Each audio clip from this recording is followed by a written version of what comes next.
selamat malam teman-teman dimanapun Anda berada. Gimana kabarnya? Semoga semua teman-teman sehat dan dalam kondisi yang baik-baik aja. Nah, selamat datang di sharing session perdana bersama Viri di Indonesia. Perkenalkan, nama saya Tara. Saya yang akan memandu acara pada malam hari ini.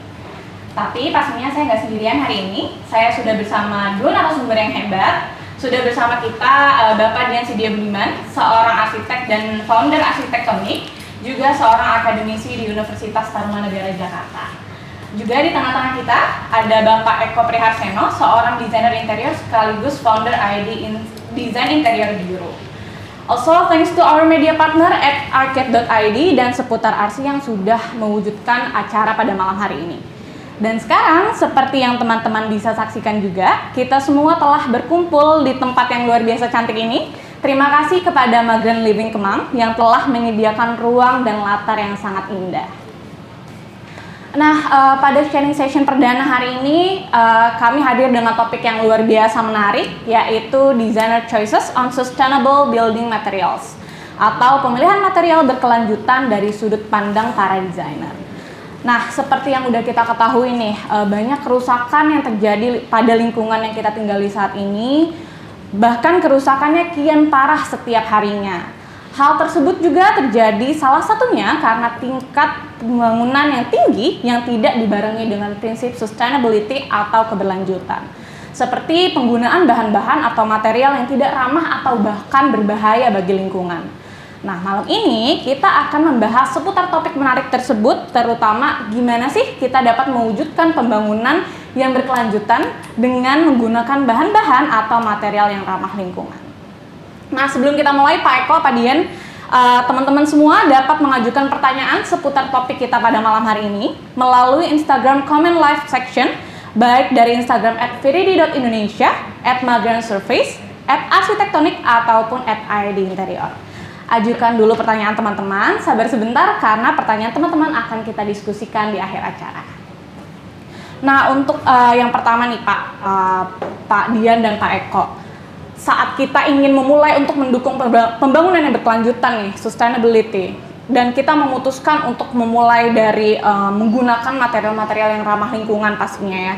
Dari hal yang paling basic dulu nih Pak, sebenarnya apa sih green material itu? Mungkin bisa dijawab Pak Dian?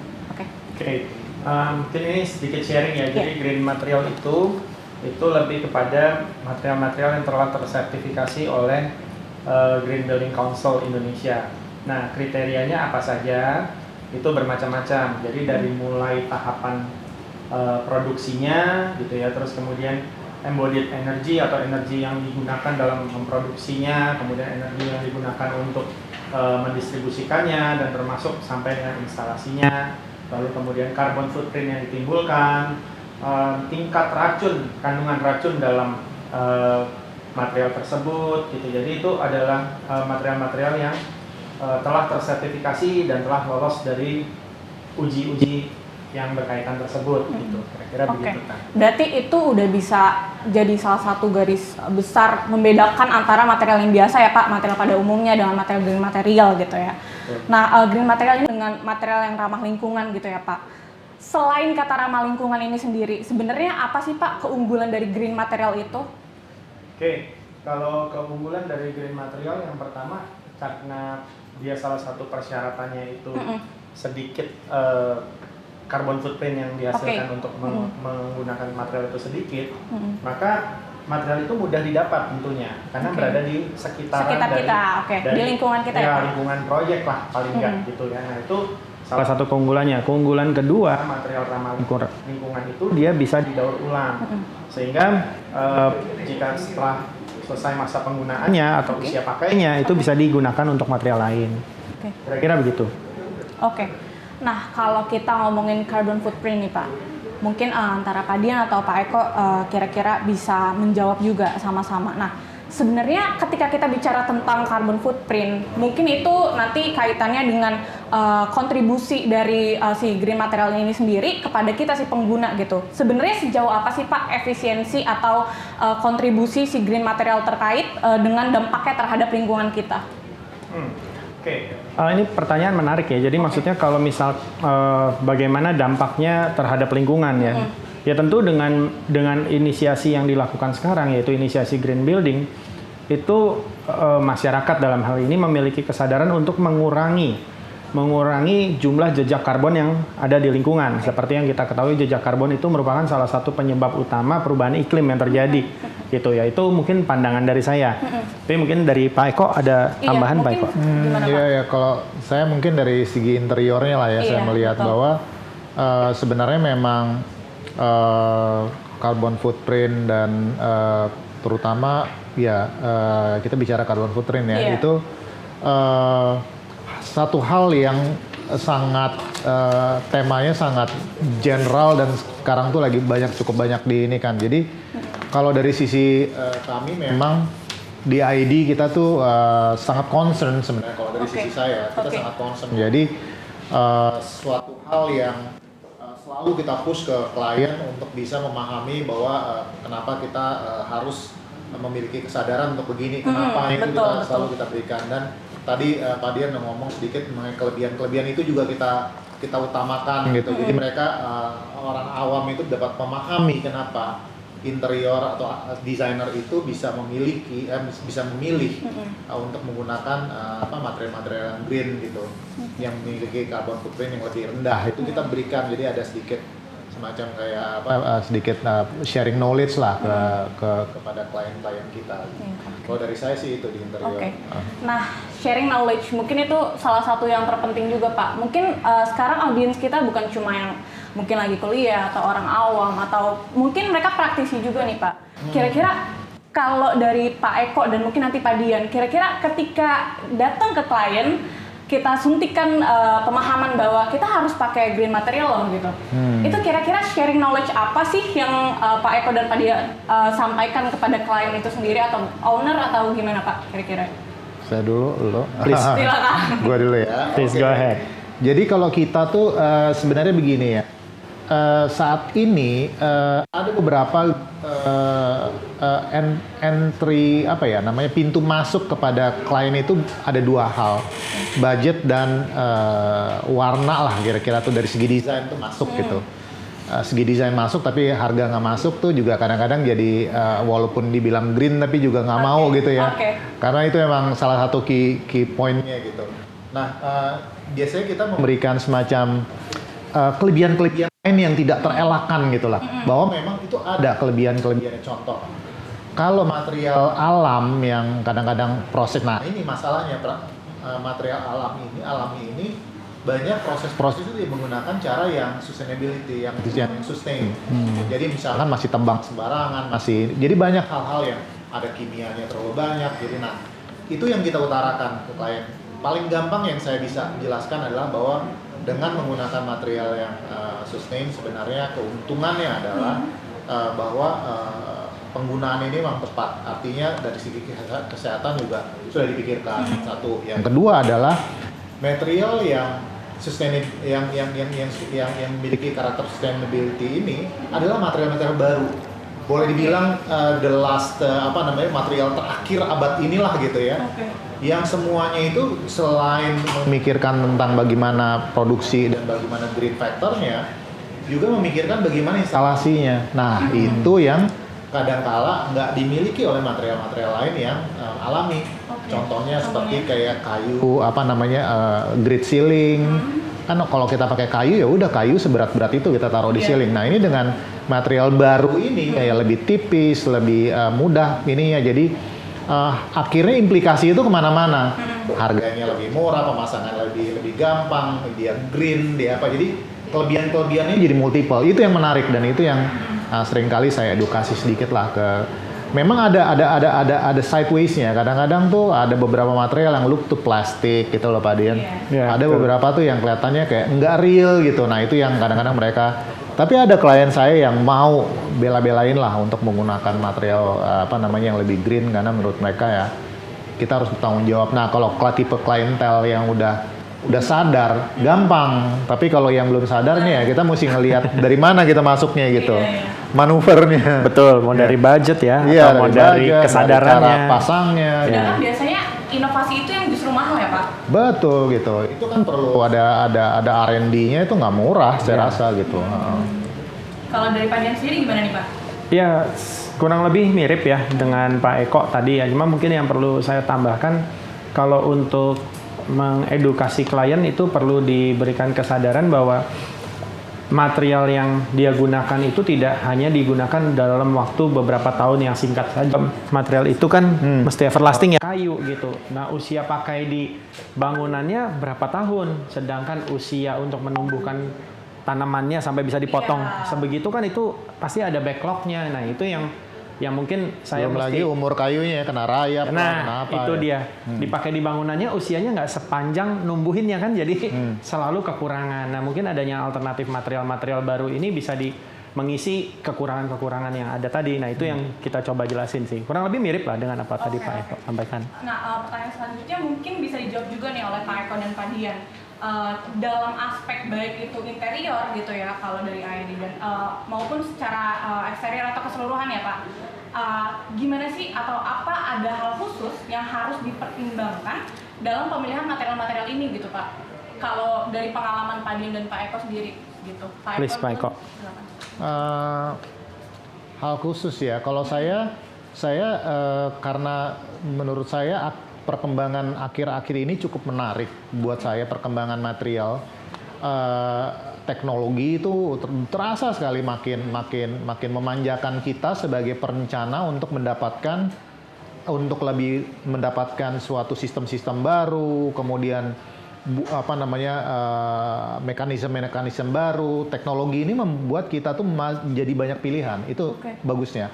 Dari banyak pilihan ini ada cabang lagi di mana kita bisa pilih bentuk-bentuk baru yang sebelumnya itu kita hanya bisa datangkan itu dari material-material alami yang memiliki keterbatasan. Contohnya sekarang kayu itu udah nggak bisa lebar-lebar lagi, kayu itu makin sempit dan kayu tetap berat. Nah, hal-hal ini yang membuat kita tuh memiliki banyak sekali kayak opsi ya untuk membuat setiap kalau dulu tuh udah sangat terbatas gitu. Jadi opsi-opsi ini yang membuat saya sebagai perencana dalam interior itu jadi lebih banyak opsi untuk membuat sesuatu yang kayak contohnya lantai sekarang udah ada banyak yang terbuat dari dari komposit yang mirip kayu, di mana saya bisa manfaatkan di kamar mandi yang which is let's say kita throwback 5 tahun yang lalu tuh nggak mungkin lah kita buat lantai kayu di kamar mandi. Sekarang bisa gitu. Nah, itu yang buat kita tuh kita makin seneng lah ya dengan kemajuan teknologi ini ya. Kalau menurut saya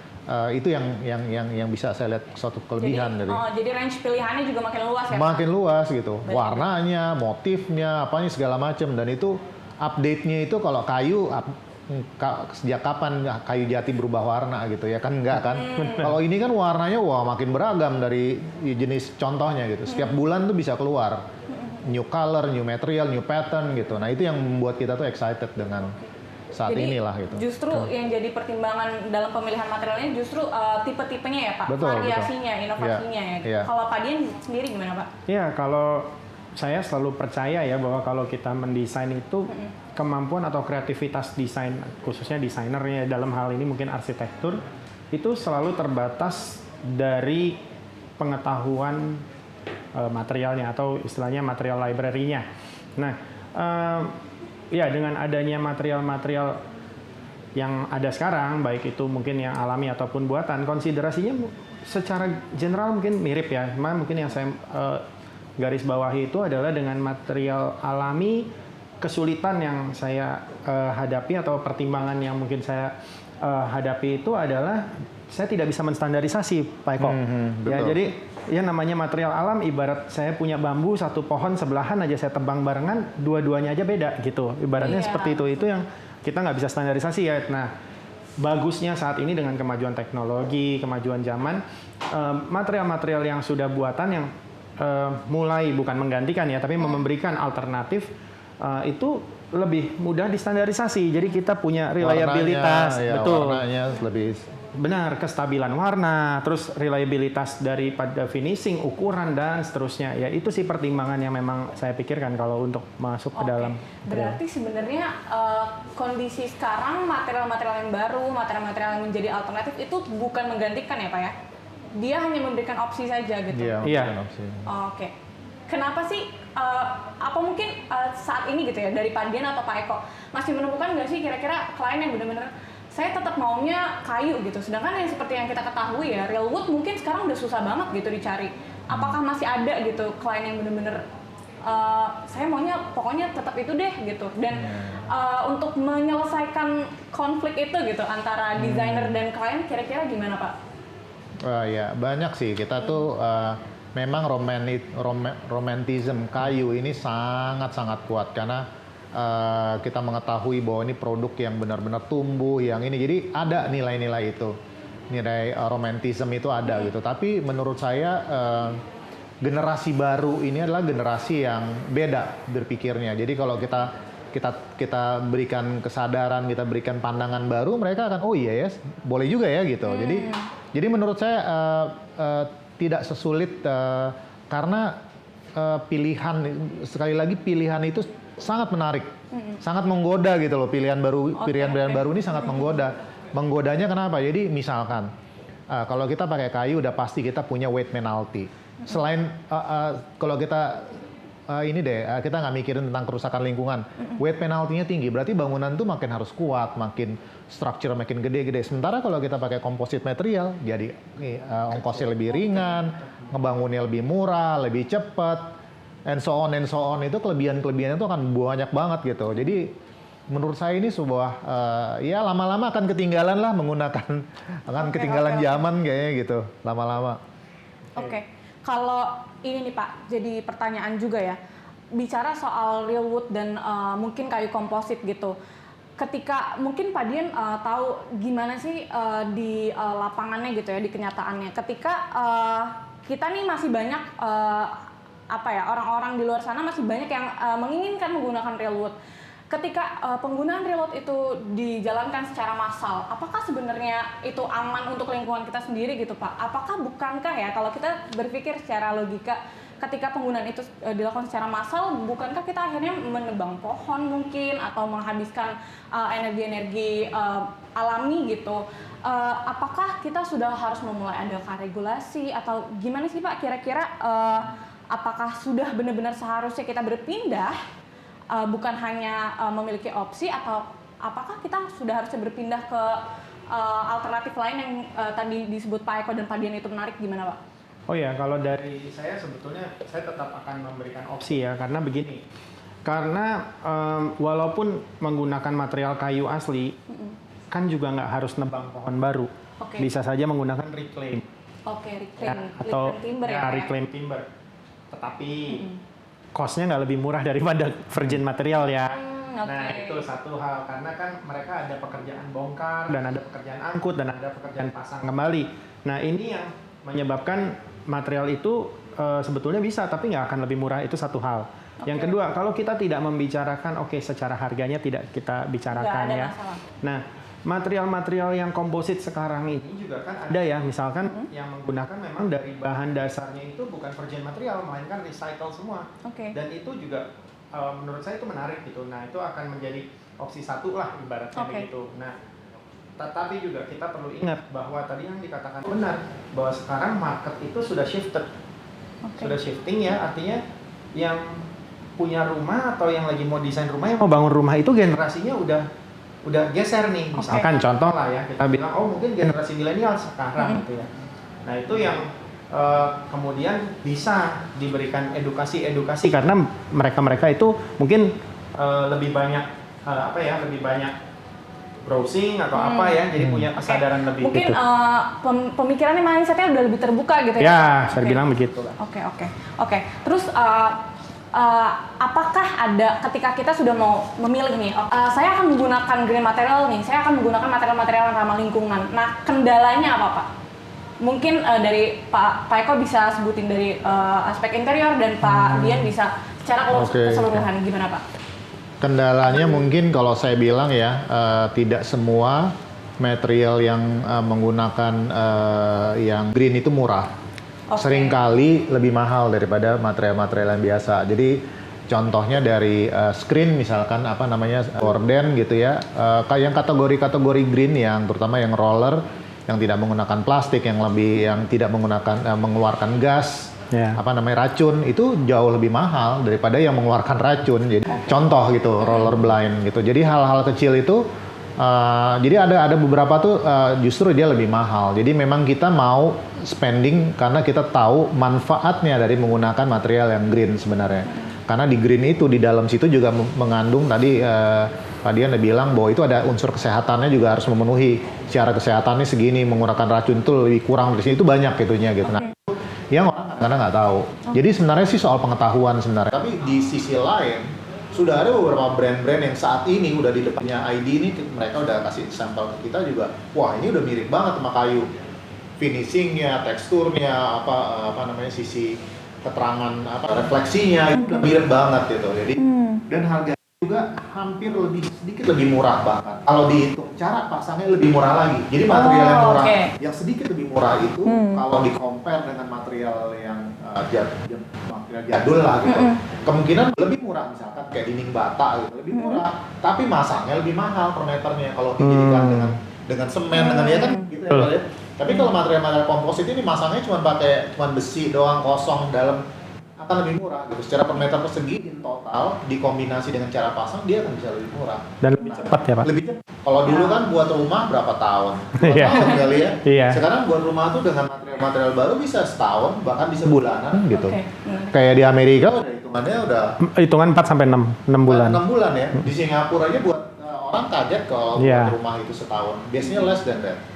Jadi sebenarnya keuntungan ini akan jadi milik dari kita, akan bisa dalam waktu singkat gitu kelebihannya. Jadi ini yang tadi saya bilang ada kelemahan dan ada kelebihannya, tapi kelemahannya yang tadi disebutkan beberapa itu gitu. Kalau dibalikin kelebihan kayak kelemahannya nggak ada apa-apa gitu. Malah lebih banyak menarik gitu. iya. Setelah kita tahu nih banyak banget hal menarik ya, insight dari Pak Dian dan Pak Eko. Tapi sebelum pembicaraan kita semakin seru lagi, saya ingin mengingatkan kepada teman-teman bahwa teman-teman dapat mengajukan pertanyaan mengenai topik kita hari ini melalui Instagram comment section, baik dari Instagram @veridi.indonesia, @magrangsurface, @arsitektonik, ataupun @iid-interior. Pertanyaan teman-teman akan kami bacakan di penghujung acara, jadi jangan dulu pergi dan tonton Instagram live ini sampai habis. Nah, masih terkait maintenance standar yang bisa membuat sebuah materi dikatakan bagus, gimana tuh Pak? Padahal teksturnya juga cocok, mirip. Itu juga penting. Kadang-kadang di interior itu tekstur, karena interior itu agak sedikit berbeda dengan arsitek. Karena di interior itu ngelihat itu jaraknya dekat-dekat banget. Karena beberapa itu bisa disentuh. Kalau arsitek kadang-kadang jaraknya juga lebih jauh. Dan warna ini buat kita ini penting banget. Karena terutama di ID ya, kalau warna itu lari-larinya kemana-mana. Jadi warna dinding itu bagaimana dinding terhadap lantai, kemudian lantai terhadap karpet terhadap sofa terhadap bantal, terhadap artwork jadi semua itu tied up gitu, semua itu. Jadi memang buat saya warna itu sangat penting. Yang ketiga baru adalah durability, tapi kadang-kadang yang ketiga ini justru yang jadi yang pertama kalau masuk ke kamar ruangan-ruangan tertentu, ke kitchen, ke bathroom itu ya durability kadang-kadang jadi top choice-nya dulu gitu. Nah, kalau saya hal-hal itu 4 tadi. Interior, kalau dari Pak Dian, apakah ada yang berbeda Pak? Pasti mirip nih ya. Iya, kalau kurang lebih sih mirip. Sebetulnya udah kayak gitu, udah terjawab semua sih dari. Oke, siap. Nah, terus ini nih Pak, menarik juga. Kira-kira ini kan sering jadi pertanyaan ya Pak. Saya sering mendengar pertanyaan ini dari banyak juga mungkin klien juga, ada juga waktu saya masih belajar gitu Pak dalam arsitektur.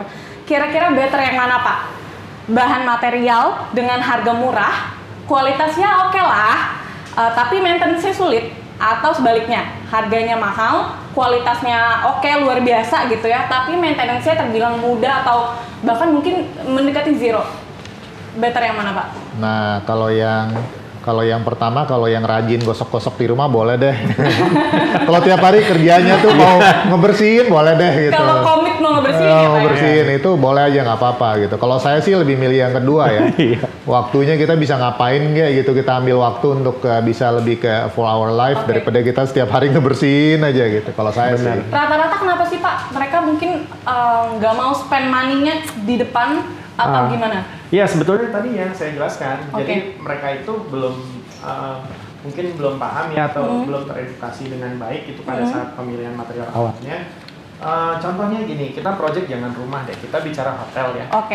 Kalau Ya, misalkan hotel paling kita enak. bicara hotel, itu kan sebetulnya operasional daily-nya itu akan lebih mahal nih ketimbang bikinnya gitu ya, in Betul. total gitu. Nah, perlu disadari gitu bahwa hotel-hotel yang contoh misalkan hanya gara-gara, mungkin bukan hanya material ya, gara-gara desain pun juga bisa nih, gara-gara koridor lebarnya taruh beda 10-20 cm, lalu kemudian dia mesti boros obat pelnya itu berapa liter gitu kan, ya kan? Nah itu kan jadi cost lagi ya. Nah demikian juga dengan misalnya taruh kolam renang, ya kan, pool deck gitu. Nah itu kalau misalkan mereka menggunakan material yang mungkin pilihan opsi 1, itu bisa tiap bulan atau tiap tahun itu ganti gitu. Nah jadi kalau dibilang mana yang dipilih ya sebetulnya obvious choice ya Pak menurut saya gitu ya, karena tapi perlu diedukasi dulu tadi yang Pak Eko juga disampaikan di awal gitu. Oke. Ya. Nah, sejauh ini udah semakin menarik nih, udah cukup banyak juga pembahasan yang disampaikan oleh Pak Dian dan Pak Eko, banyak pula input dan pandangan yang menarik. Nah, sekarang waktunya kita baca ini pertanyaan-pertanyaan yang masuk ke dalam comment section Instagram Live kita. Yang pertama itu Pak, saya bacain, ini mungkin lebih ke teknis ya, atau pengalaman pribadi gitu ya mungkin. Ada pertanyaan dari @forkome, Kak, kalau buat tempat yang relatif lembab, cocoknya pakai material yang seperti apa? Mungkin karena kan Indonesia weathernya ini kan Humid ya? Panas, terus hujan dan sebagainya, terus menerus berganti gitu ya. Mungkin masuk ke dalam cuaca Indonesia nih, kira-kira material yang spesifiknya itu seperti apa Pak? Kira-kira yang cocok untuk iklimnya Indonesia gitu. Pak Dian mungkin? Oke, mungkin kalau dari saya pertama saya cari yang non bakterial dan tidak berjamur gitu ya, tidak bisa busuk dan tidak bisa berjamur karena humidity itu kalau di material pilihannya beberapa ya, cuman misalnya tumbuh lumut, tumbuh jamur atau busuk gitu ya kalau ke material. Nah, kita memilih mungkin dalam pertimbangan ya itu dulu gitu. Ya kalau kayu ya mungkin rayap tambahannya, tapi setidaknya itu yang menjadi bahan consideration utama gitu dalam memilih kalau untuk di kawasan humid. Oke, kawasan humid. Selanjutnya, ada pertanyaan. Ini juga salah satu material yang sekarang lagi in juga nih Pak, material komposit gitu ya, decking. Ada pertanyaan dari @go_says_go_. Gimana biar decking gak gampang lumutan? Cara perawatan yang benar gimana? Mungkin ada pengalaman dari klien atau dari Pak Eko atau Pak Eko user nih. Ya mungkin Pak Eko di perancangannya banyak menggunakan decking, kira-kira gimana nih Pak? Ini deckingnya dari komposit berarti ya, tadi pertanyaannya gitu. Sebenarnya kalau komposit udah nggak perlu dirawat lagi ya, cuma digosok dengan gosoknya pun bisa dengan sabun, dengan sikat gitu sama ya. air Dan kelebihannya lagi komposit itu karena dia tidak menggunakan finishing seperti kita pakai kayu di mana ada melamik, ada finishingnya di apply, dia nggak perlu di finishing lagi selama-lamanya gitu. Jadi dia sampai ininya habis, dia akan tetap aja seperti itu gitu loh. Jadi nggak harus ada, kita takut lah finishing itu jadi lebih pudar, warnanya lebih berubah warna, itu kita nggak terlalu takut. Jadi kalau saya sih biasanya perawatan kalau di rumah saya cuma pakai sabun, kemudian pakai sikat, terus kemudian kita gosok, disiram pakai air. Bahkan ada beberapa kali itu saya ketumpahan minyak itu saya cuma pakai degreaser, chemical gitu, udah saya sikat, beres deh gitu. Jadi nggak. Tapi sebelumnya mesti dipastikan juga sih, maksudnya decknya itu memang harus materialnya bisa ada yang memang tahan lumut, anti bakteri, anti jamur gitu ya, karena nggak semuanya ada. Tergantung materialnya apa, walaupun komposit gitu. Nah, kalau dari pengalamannya Pak Dian dan Pak Eko, kira-kira klien itu paling banyak menggunakan material ramah lingkungan tuh dalam bentuk apa sih? Apakah itu ceiling atau cladding atau flooring? Apa sih produk yang paling banyak sekarang itu di pasaran atau yang paling banyak jadi requestnya klien untuk saya mau pakai green material tapi untuk bagian ini nih gitu? Apa Pak kira-kira? Kalau dari Pak Eko gimana Pak? Kalau dari saya itu memang sekarang ini apapun yang dikeluarkan ya, misalkan kita bilang ini ya mau cladding, mau ceiling, kalau ada alternatifnya dari komposit sebenarnya mereka tertarik karena kelebihannya itu ya masangnya itu lebih mudah ya kalau saya ya. Jadi menurut saya ketertarikan klien terhadap material itu akan lebih mudah mereka akan lebih kena, lebih klik kalau kita beritahu tentang kelebihan sistem pemasangan dan sebagainya gitu. Saya ada beberapa klien yang kebetulan juga pakai produknya Pak Dian itu sebelumnya memang kita menggunakan pakai kayu itu yang project kita di Bintaro. Tadinya pakai kayu solid udah. Terus kemudian ada loh nih material ini untuk menggunakan gitu. Terus kemudian dia lihat warnanya cocok, ini udah langsung pakai gitu. Jadi setelah tahu ada material pengganti itu ini jadi pakai gitu. Tak kenal maka tak sayang. Iya. Kalau itu kan kayu ya Pak, mungkin kita bicara kayu sekarang banyak ya kayak komposit ya. Nah kalau di luar kayu, apakah mungkin secara bahan bangunan yang sipil gitu ya, apakah itu semen atau bata atau itu sejauh apa sih Pak sebenarnya? Sekarang udah banyakkah inovasi-inovasi seperti itu mungkin Pak Dian? Banyak sekali, jadi sekarang juga ada yang biodegradable ya, istilahnya untuk materialnya aja sekarang udah banyak yang biodegradable kayak semen, lalu kemudian ada yang bisa menyerap karbon juga gitu. Jadi kalau kita bicara green material kan banyak sekali kriterianya. Nah, jadi yang paling sering terlihat itu pasti dinding, itu nomor satu kalau untuk secara visual. Tetapi yang paling sering berinteraksi dengan manusia gitu ya, ataupun kegiatan manusia itu lantai. Jadi, karena orang kan pasti di lantai gitu ya, tapi yang berinteraksi itu semua dinding gitu yang paling pertama. Baru level berikutnya sih. Terus juga nih Pak, ada sebenarnya ini bukan pertanyaan ya Pak, ini komentar dari Instagram Live juga. @curatedbypit sekarang lagi suka banget looks kayu gitu untuk fasad.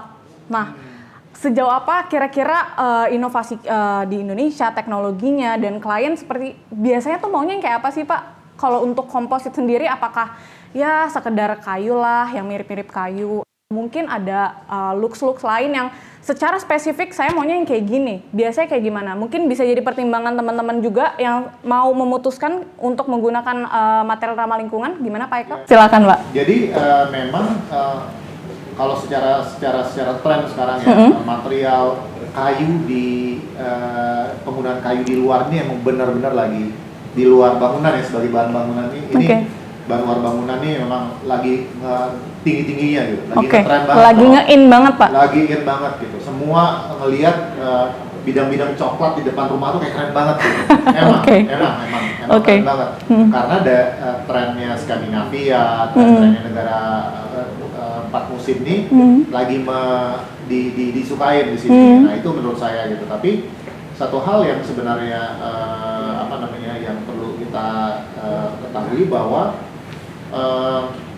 kayu ini, penggunaan kayu di luar ini sudah melewati suatu tahapan di mana dari kayu asli dulu kalau di Bali, kalau rumah-rumah resort itu masih banyak menggunakan kayu-kayu asli karena mereka menganggap bahwa kayu asli ini adalah masih memiliki satu tekstur yang potongan-potongan cut-cut yang benar-benar natural, misalkan rawness-nya apa segala macam itu memang sulit masih tergantikan. Sekali lagi masalah waktu nih, saya rasa ntar lagi juga ada potongan yang natural keluar. Iya, Nah, memang masih banyak yang menggunakan itu. Jadi itu menurut saya di interior pun, di bagian dalam interior juga banyak.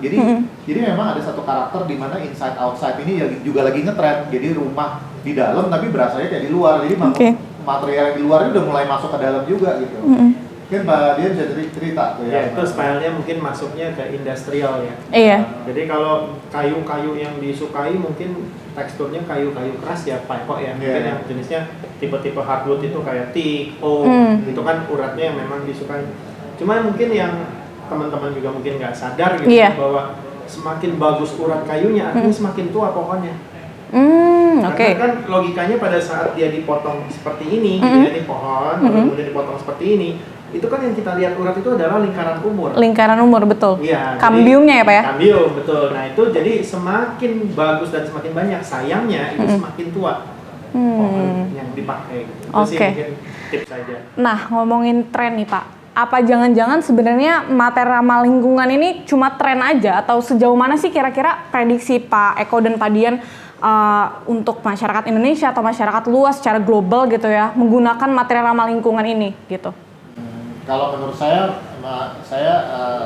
pendapat saya nih ya, bahwa material ramah lingkungan ini menurut saya bukan sebuah tren, ini sebuah pilihan yang multidimensi menurut saya. Kenapa saya bilang itu multidimensi? Karena selain pilihannya lebih kuat, buatnya lebih gampang, waktunya lebih cepat, apalagi yang kita pengen sih sebenarnya, masih menggunakan material alami yang merusak lingkungan, buatnya lebih lama, finishingnya lebih banyak, manpowernya lebih spesifik, harus tukang yang jago.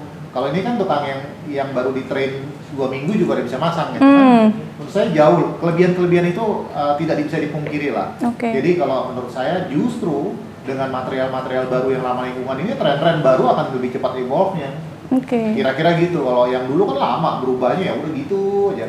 Begitu material baru ini, wah tiba-tiba ada di ceiling, tiba-tiba ada di lantai, yang tadi lantai, wah bisa dibolak-balik gitu. Jadi menurut saya excitement untuk tren, kalau mau dibilang katakanlah tren itu, menurut saya akan jauh lebih ke future deh. Artinya lebih, kita nggak akan ngelihat ini sebuah tren ini, tapi sebuah lebih gaya hidup ya, lifestyle. Lifestyle. Lebih kayak gitu. Lifestyle ya kuncinya. Dari Pak Dian ada tanggapan lain? Iya, sebetulnya kalau dari kita melihat ini juga sebuah paradoks ya. Jadi kalau kita melihat sebuah inisiatif lah, saya sebutnya mungkin ya Pak Eko, udah bukan opsi tapi lebih ke inisiatif untuk menggunakan green material, untuk material ramah lingkungan gitu ya. Ya tentunya saat ini gitu, kalau kita melakukan itu, kita belum melakukan itu ya kapan gitu kan. Nah, tapi pun kalau kita melakukan itu, orang ada yang berpikir kalau saya sendirian gitu, lingkungannya juga belum ramah terhadap bangunannya, terus ngapain? Nah, makanya mungkin lebih tepat kalau kita bicara ini adalah green initiative gitu. Jadi mungkin green ini adalah initiative. inisiatif untuk memulai gitu, baruan gitu ya. Mungkin gitu ya Pak Eko ya.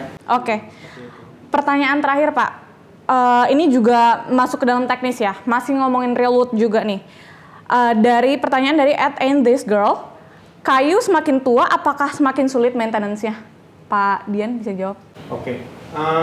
Tergantung jenis kayunya, pasti itu nomor 1. Gitu ya. Yang kedua, tergantung dipasangnya di mana, digunakan untuk apa. Tapi despite atau di luar dari seluruh hal itu, gitu ya. Kalau kayu semakin tua, dia akan semakin banyak uratnya, gitu ya, akan semakin banyak kambiumnya. Nah, resikonya adalah kayunya itu akan semakin keras. Gitu. Nah, semakin keras artinya pada saat kering, pada saat terjemur kering itu akan mudah crack, mudah pecah, dan kadang itu suka mengeluarkan pecahan yang tajam. Jadi pada saat perawatannya, pada hakikatnya kenapa kalau kita melihat kayu-kayu yang dipakai di bangunan diolesi oil atau di coating, kayu itu secara alami dia harus basah. Karena memang kan dari bawah kan ada air terus. Ada air terus. Seperti itu. Dia kalau kering dia mati, dia pecah. Maka kalau kita lihat crack ya, Pak? mati pasti ambruk kan. Nah, itu dasarnya dari sana gitu. Jadi kalau kita bicara perawatan, ya kalau kayu alami ya harus terus dikasih oil gitu. Setiap hari di oiling atau tiap tahun mungkin rutin di oiling gitu ya. Nah, hal itu sih kalau pandangan saya begitu. Kalau dari penggunaan real wood di interior gimana Pak? Sama ya?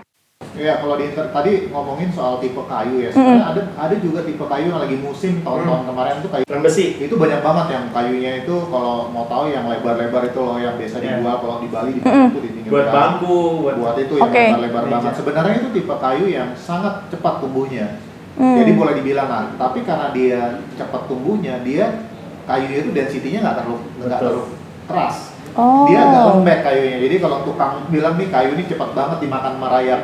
Memang besar, motifnya juga motif uratnya juga, tapi dia gampang sekali deformasi, gampang pecah, gampang retak gitu ya. Jadi memang ya kalau udah beli kayu ya kita harus merawatnya lah. Itu udah satu pilihan. Kalau malas ngerawat, belilah yang nggak dari kayu ini gitu ya. Itu udah komitmennya ya Pak ya? Ternyata kayu ada musimnya juga ya Pak? Nah teman-teman udah banyak yang bisa kita simpulkan dari pembicaraan hari ini, bahwa penggunaan material dalam pembangunan yang berkelanjutan adalah salah satu hal yang penting ya Pak. Ternyata yang perlu kita perhatikan. Nah, memutuskan untuk menggunakan material yang ramah lingkungan mungkin bukan perihal yang mudah nih, tapi udah saatnya hal tersebut wajib menjadi pertimbangan teman-teman semua. Bukan lagi saatnya kita untuk acuh, being thoughtful saat merencanakan dan melakukan pembangunan yang aman bagi lingkungan kita merupakan suatu kontribusi yang dibutuhkan oleh dunia, oleh siapapun yang tinggal di dalamnya. Nah, nggak terasa, kita udah berjumpa dan berbincang sama 1 jam nih Pak. Terima kasih kepada Pak Dian dan Pak Eko yang sudah menempatkan waktunya. Tapi nggak usah khawatir, untuk teman-teman yang ketinggalan, kamu bisa tonton sharing session with Viri di Indonesia secara full melalui Instagram Live yang akan disimpan di Instagram @viridi.indonesia, @migrantsurface, @arsitektonik, ataupun @ID-interior. Terima kasih telah menyaksikan dan ingat bahwa kita masih dalam situasi pandemi, lakukan 3M, menggunakan masker, mencuci tangan, dan menjauhi kerumunan. Sampai bertemu di sharing session with Viri di Indonesia selanjutnya. Selamat malam. Malam.